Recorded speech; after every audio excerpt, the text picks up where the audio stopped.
Madam, কোনো কথা না বলে সোজা আমাদের সাথে আসেন। যান, এই যে আপনিও আসুন। আমি কেন আসবো? কেন আসবে? অবশ্যই যেতে হবে, আর কেন যেতে হবে সেটা আপনাদের বলবো না। প্লিজ আসলে আরে আশ্চর্য, আমি তো কিছু করি নাই। উনি তো কিছু করে নাই। আমি ওকে রাস্তা থেকে ধরে নিয়ে আসছি নিজেকে বাঁচানোর জন্য। তারপরও ওনাকে অবশ্যই যেতে হবে, এবং বাকি কথা আপনাদের দ্বীপ অফিসে কি বলবেন। বোঝা গেছে? এই, আপনি এখন এখানে বসে আছেন কেন? আপনাকে রিক্সা থেকে নামতে বলছি না? নামেন। হ্যাঁ, আপনি এখনো বসে আছেন কেন? নামেন।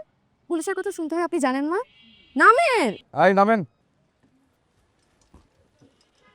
আচ্ছা ভাই, যেতে তো হবে। অবশ্যই যেতে হবে। ঠিক আছে ভাই, তাহলে ভাড়াটা দিয়ে দেন। এই, কি বলেন আপনি? আপনার কাছে টাকা নেই? আমার কাছে কেন থাকবে? আপনার কাছে টাকা নাই? আপনার কাছে টাকা, ওনার কাছে টাকা আছে তো। আপনি না বললেন যে আপনি ভাড়া দিবেন? আমি না মেয়ে I know. মানুষ, আমি কেন ভাড়া দেব? স্টপ। টাকা নেই আপনার কাছে? না। ঠিক আছে, আমি আছে ওনার কাছে টাকা। আপনি দেখেছেন আমার কাছে আছে কিনা? এই, কোনো কথা হবে না।